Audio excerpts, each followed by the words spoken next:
काला ही लिखते थे अपने कृष्ण पद में, और जैसा स्वर्ण का मुकुट डाला है, चांदी का डाला है, तो वैसा ही वर्णन कर देते अपने लिखावट में।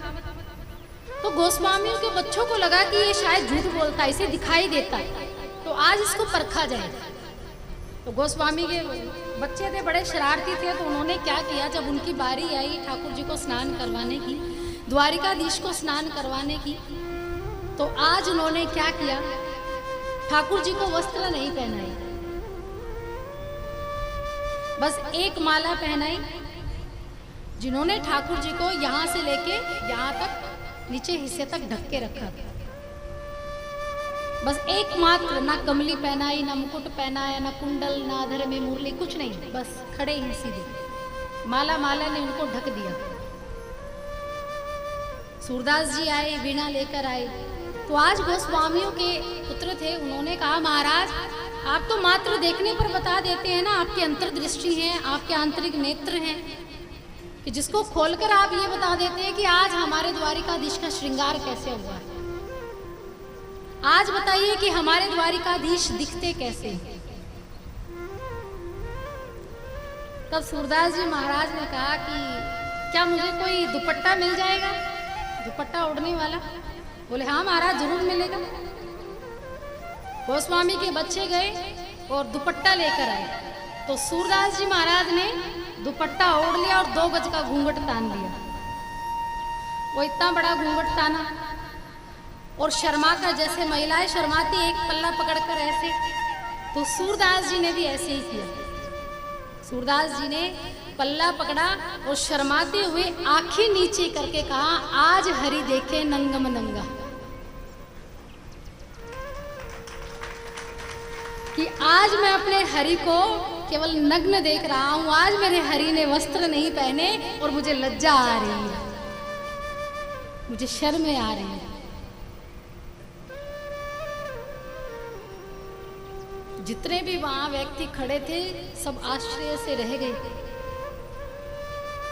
महाराज हमें क्षमा कर दीजिए, इतनी बड़ी गलती हो गई एक संत को समझने में। तो बाहर के नेत्र होने की जरूरत नहीं, ये भले ही ना हो, पर अंदर की ये चक्षु है, मन रूपी जो आंखें हैं, इसको खोलकर हमेशा रखें। केवल यही है जो भगवान के दर्शन करवा सकती है। बाहर से आपको हर चीज देखने में ऐसी लगेगी मूर्ति है बस, इसमें क्या परिवर्तन होगा। और जो भाव के भक्त आते हैं वो हमेशा कहते हैं कि भगवान की मुद्राएं बदलती रहती हैं। बाकी भी आ रहे कि मुद्राओं के विषय में कहा जाता है कि महीने में 30 दिन होते हैं, तो 30 दिन वो अपनी मुद्राएं बदलते हैं, लेकिन वो दिखाई किसको देगी?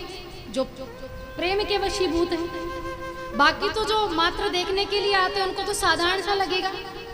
इसका मतलब ये है कि वो इन आंखों से देखते हैं, लेकिन जो प्रेम और भाव और श्रद्धा से और शब्द से देखते हैं तो उनकी आंतरिक आंखें खुली हुई।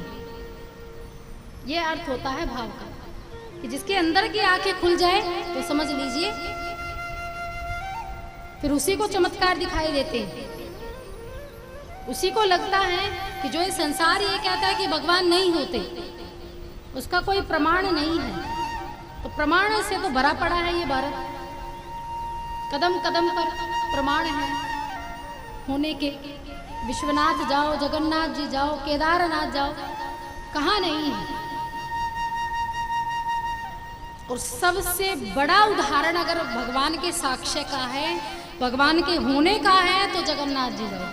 इससे बड़ा साक्ष्य कोई नहीं। नाथों में नाथ है जगन्नाथ। जगन्नाथ यानी जगत के जो नाथ हैं वो जगन्नाथ है। ये सबसे बड़ा प्रमाण है। और ये मलिनता कैसे दूर होगी, आंतरिक ये नेत्र कैसे खुलेंगे, या आपके मनन और चिंतन से खुलेंगे।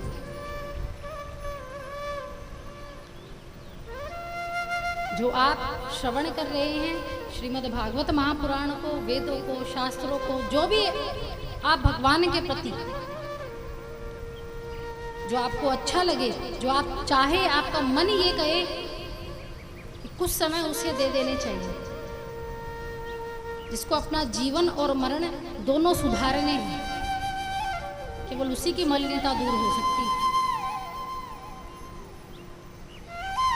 कल आप सभी ने नंदोत्सव का आनंद लिया, बड़ी धूमधाम से अब सबने नंदोत्सव मनाया, भगवान श्री कृष्ण का प्राकट्य दिवस मनाया।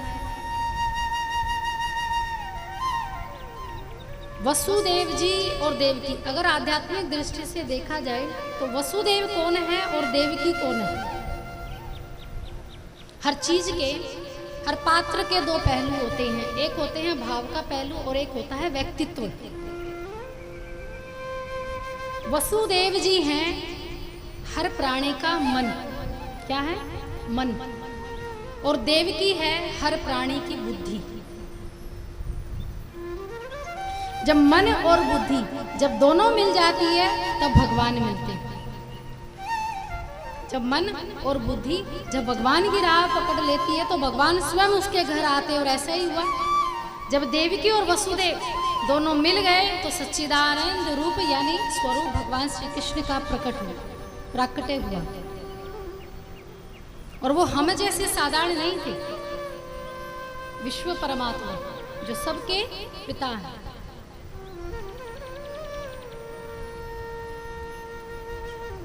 हम जब हमारे घर कोई संतान आती हो तो खूब बड़े बड़े उत्सव मनाए जाते हैं, खूब बुलाया जाता है, रिश्तेदारों को इकट्ठा किया जाता है, आओ खाओ चले जाओ ले जाओ। लेकिन ब्रज में ऐसा नहीं होता था। पहले हमारे यहाँ भी ऐसा नहीं होता था। जब भी विवाह के बाद कहते हैं, विवाह जब किसी लड़की का विवाह हो जाए या लड़के का विवाह हो जाए तो सत्यनारायण की कथा करवाते थे पहले, लेकिन आज कोई नहीं करवाता। बेटे का जन्मोत्सव होता है तो सबसे पहले मंदिर दौड़े दौड़े जाएंगे, तीर्थों में दौड़े दौड़े जाएंगे, जल में स्नान करने के लिए जाएंगे और बार बार डुबकी लगाकर धन्यवाद कहेंगे, अपने पितरोश्वरों को धन्यवाद देंगे कि मेरे घर संतान आई, आपके कारण आई। तो धन्यवाद का भाव हम देते रहते हैं। लेकिन आज सबसे पहले ये कोशिश की जाती है कि संतान आई है तो रिश्तेदार कौन कौन बुलाए जाए, किसको छोड़ा जाए और किसको सूची में डाला जाए। अब कौन क्या क्या लेकर आया था, किसने क्या क्या दिया, ये सबको ध्यान रहता है कि मैं फलाने के घर गया था, ये लेकर गया था, उसने मुझे वापस में क्या दिया। अब वो मेरे घर आएगा तो क्या लेकर आएगा, ये मंथन चलता रहता है। वो तो हमारे बच्चे थे, लेकिन यहाँ तो सच्चिदानंद सबके दाता, अन्न का भंडार सच्चिदानंद जी आए थे। तो ये साधारण बात नहीं थी कि नंद के घर उत्सव मन रहा था। नंद के आनंद भयो जय कन्हैया लाल की, हाथी घोड़ा पाल की जय कन्हैया लाल की। अब सुखदेव मुनि महाराज राजा परीक्षित को नंदोत्सव की कथा सुना रहे थे। देवकी के गोद में भगवान प्रकट हुए और वसुदेव जी भगवान को नंद बाबा के घर छोड़कर आए और वहाँ यशोदा ने उस समय एक कन्या को जन्म दिया था। उस कन्या को वापस लेकर आए, कंस के घर आए, कंस के महल आए।